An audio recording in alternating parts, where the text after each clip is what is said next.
얘, 너는 내가 하는 말이 말 같지도 않니? 주말에 애들 데리고 한번 내려오라니까 왜 이렇게 말을 안 들어? 내가 꼭 이렇게 전화해서 싫은 소리를 해야겠니? 어머님, 애들 둘 다 주말에도 학원 다니고 공부하느라 바빠요. 방학하면 내려간다고 했는데 왜 이렇게 닥달을 하세요? 닭달, 혼자 사는 할머니가 손주 보고 싶다고 하는 게 닭달하는 거야?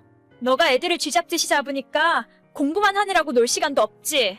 학원만 보낸다고 부모 역할을 다 하는 것 같냐? 어머님 댁 한 번 내려가려면 왔다 갔다 6시간 운전해야 해요. 남편도 힘들게 일하는데 주말에 운전을 그렇게 시키셔야 직성이 풀리시겠어요? 제가 애들 사진도 자주 보내드리고 영상통화도 얼마든지 하실 수 있잖아요. 한참 애들한테 중요한 시기고 애들이 먼저 공부에 집중하고 싶다는데 대체 왜 그러시는 거예요?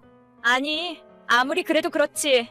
너가 친정 근처에서 살고 싶다고 박박 우기는 바람에 내 아들 멀리 데려가 놓고 이제 와서 멀다고 보러 오기 싫다는 게 말이나 되는 소리야?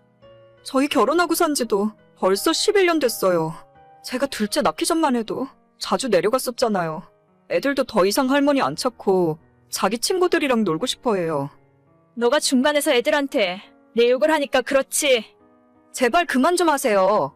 애들 학교 방학하면 학원도 방학하니까 그때 데리고 내려갈게요. 너가 문제야. 항상 너가 나를 따돌리고 무시하니까 너네 애들도 똑같은 거지. 결혼 11년 차 10살 아들과 9살 딸아이를 키우고 있는 여자입니다. 남편과 맞벌이를 하면서 살고 있고 정말 모든 면에서 평범한 가정이에요. 시아버님은 제가 결혼도 하기 전에 먼저 돌아가셨고 어머님은 그때도 혼자 살고 계셨습니다. 제가 남편을 뺏어갔다고 생각하고 계시지만 어머님 기억이 잘못되어 있을 뿐 전혀 사실이 아니에요. 저는 지금 사는 이 지역이 제가 태어나고 자란 고향이고 남편은 지방 출신인데 직장 때문에 올라와서 살고 있었습니다. 결혼하면서 자연스럽게 살고 있던 이 동네에 자리를 잡았을 뿐이고 결코 남편이 저 때문에 홀어머니를 버리고 이 동네로 이사를 온 것이 아니에요. 그런데도 어머님은 어떤 피해망상에 젖어 있는지 신혼 때부터 무슨 말만 했다 하면 제가 본인 아들 뺏어갔다며 그렇게 못살게 굴고 있습니다. 차로 3시간 걸리는 거리를 마음처럼 쉽게 왔다 갔다 할 수 있나요? 실제로 애들도 할머니 집에 가자고 하면 다들 안 가면 안 되냐고 한숨부터 쉽니다. 얘네들이 거기 가서 뭐하고 놀겠어요. 할머니 집에 좋아하는 게임기가 있길 하나 장난감이 있기를 하나 집도 거실 겸 주방 있고 방 하나 있는 빌라라서 애들이 마음껏 뛰놀 공간도 없습니다. 한 번 내려가면 워낙 오래 걸리니까 하루 자고 올라와야 하는데 저랑 남편은 거실 바닥에 이불 깔고 자고 그나마 애들은 안방 할머니 침대에서 재워요. 남편이 평일에 일하는 것도 고되고 힘들 텐데 주말 이틀 동안 제대로 쉬지도 못하고 왕복 6시간 이상 운전시키는 것도 보통 일이 아닙니다. 여보, 오늘 엄마 전화 받았어? 갑자기 나한테 전화를 다 하시네. 왜? 또 내 욕하셨어? 그냥 이제는 그러려니 해. 당신 신경 쓰이면 주말에 혼자 어머님한테 내려갔다 와. 아니야, 그냥 애들이랑 놀아줘야지. 평일엔 늦게 퇴근하니까 애들 얼굴도 제대로 못 보는데 당신이 엄마 전화 받느라 고생이네. 그냥 엄마 번호 뜨면 받지 마. 어머님 전화인데 어떻게 또 그래? 그냥 난 괜찮으니까 신경 안 써도 돼. 그래, 아마도 내가 처가 근처에서 사니까 엄마가 더 저러시는 것 같아. 그냥 좀 한가할 때 되면 나 혼자 내려갔다 올게. 그래, 애들도 같이 가면 좋은데 워낙 가기 싫어하니까. 요즘 애들이 어른들보다 더 바쁜 거 알고 계시나요? 아직 초등학생인 아이들인데 둘 다 학원을 엄청나게 다닙니다.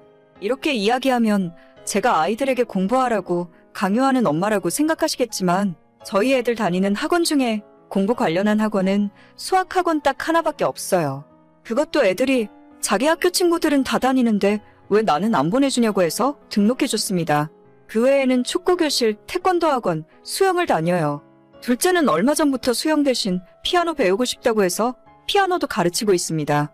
절대 부모가 먼저 학원 다니라고 강요하는 시대가 아니라 아이들이 학교 친구들이랑 학원 정보를 교류하고 본인이 배우고 싶은 것을 스스로 선택하더라고요. 한 달에 들어가는 학원비만 해도 만만치 않은 돈이지만 저희 부부가 맞벌이를 하고 있어서 그럭저럭 학원비 걱정은 덜하고 있습니다. 저희 결혼할 때 혼자 사시는 시어머니한테 손을 벌릴 수가 없어서 시댁에서는 땡전 한 푼 받은 것이 없네요. 그나마 남편이 알뜰하고 경제 개념이 있는 편이라서 타지에서 혼자 자취하며 살았지만 결혼할 때 적지 않은 돈을 모아놨었습니다. 그뿐만 아니라 저희 친정에서 큰 도움을 주셔서 아이 둘 낳고도 크게 돈 걱정 없이 지금까지 살 수 있었어요. 하지만 시어머니한테는 괜히 마음 상해하실까봐 양가 부모님에게 똑같이 도움을 받지 않았다고 말씀드렸습니다. 그 당시 순진했던 제 입장에서는 어머님을 위한 배려라고 생각했는데 이제 와보니 굉장히 큰 오해를 하고 계시더라고요. 난 내일 저녁에 너희 집에 올라간다. 이번에 올라가면 일요일까지 있을 거야. 갑자기요? 저도 토요일에 약속 있고 애들도 주말에 다들 바쁠 텐데. 어차피 니랑 니네 애들은 나를 싫어한다며? 난 내 아들만 보면 그만이야. 그래도 집에 반찬 해놓은 것도 없고 이렇게 미리 말씀도 없이 갑자기 올라오시면 좀 곤란해요. 뭐? 내가 내 아들 집에 가는데 너 허락을 맡아야 해? 이런 배은망덕한 것 같으니라고. 내 아들이 뼈 빠지게 고생해서 먹여 살려놨더니만 고마운 줄도 모르고. 됐고, 내일 갈 테니까 그렇게 알고 있어. 네, 알겠어요. 미리 말도 없다가 전날 저녁에 갑자기 오신다고 하니까 솔직히 저는 좀 멘붕이었죠. 어머님이 마지막으로 저희 집에 올라오셨을 때가 둘째 태어나고 얼마 안 됐을 때니까 거의 8년 만에 오시는 거거든요. 온다는 것 자체도 신경 쓰였지만 저렇게 저나 우리 애들한테 삐져 계시는데 괜히 애들 앞에서 이상한 소리 하는 건 아닌가 걱정했어요. 그리고 불길한 제 예상은 현실이 되었고 다음날 어머님이 집에 오시자마자 첫째와 둘째를 앉혀놓고 너희들이 할머니 집에 가기 싫다고 했냐고 물어보셨습니다. 진짜 그 모습 보면서 남편이나 저나 경악을 금치 못했네요. 저희가 말려도 아무 소용 없었고 애들한테 할머니가 싫으냐고 그럼 앞으로 할머니 안 보고 살 거냐고 막 화를 내시는 겁니다. 원래 성격이 괴팍하신 분인 건 알았지만 정말 이건 선을 넘었다고 생각했어요. 남편이랑 제가 뜯어말리다가 어머님이랑 크게 싸우게 됐고 보다 못한 남편이 그 한밤중에 어머님을 집으로 다시 모셔드리겠다며 억지로 끌고 나갔습니다. 애들 앞에서 못 볼 꼴을 보여주게 되어서 너무 미안하고 속에서 화도 치밀어 오르더라고요. 놀란 아이들을 간신히 진정시키고 저도 안방으로 들어왔는데 그때 남편이랑 같이 내려가고 있던 어머님에게서 카톡이 왔습니다. 야, 이번에는 내가 그냥 내려가지만 너 그따위로 처신할 거라면 애들 데리고 너네 친정 가서 살아. 내가 우리 아들이랑 둘이 살 테니까 너는 너네 애들 데리고 나가서 살면 되겠네. 어머님, 뭔가 크게 오해하고 계신데요. 일단 이 집이 애들 아빠 집이 아니에요. 무슨 소리야? 우리 아들이 일해서 번 돈으로 산 거지. 니까짓 게 나가서 벌어봐야 얼마나 벌어온다고? 공동명인이 그딴 소리 할 거라면 내 앞에서 안 통해. 아니 그게 아니라 저희가 사는 이 집은 저 결혼할 때 친정에서 해주신 집이라서요. 굳이 나가야 하면 애들 아빠가 나가야 하는데 제가 알기로는 저나 우리 애들 놔두고 집 나갈 사람이 아니에요. 니들 결혼하고 돈 모아서 산 집이라면서? 저희가 버는 돈으로 이런 아파트를 어떻게 사요? 애들 둘 키우면서 살면 월급 남는 것도 없어요. 그래도 한 집의 가장은 남편인 거야. 누가 아니래요? 우리 집의 가장은 애들 아빠고 이 집은 제 명의로 된 제 집이라고요. 상황 파악을 한 건지 그 이후로 답장은 오질 않았습니다. 남편이 그 늦은 시간에 시모를 댁에 모셔다 드리고 다시 집에 돌아왔을 때는 새벽 4시가 넘은 시간이었죠. 그 사이에 저와 시모가 카톡으로 한판 붙었다는 사실을 남편은 모르고 있었는지 갔다 와서 한다는 소리가 엄마가 내려가는 동안에 차 안에서 화도 다 풀리고 저에 대해 아무 소리 안 해서 좋았다고 하더라고요. 크게 충격을 받으셨는지 그 뒤로 지금까지 한 번도 시모한테 연락 온 적이 없습니다.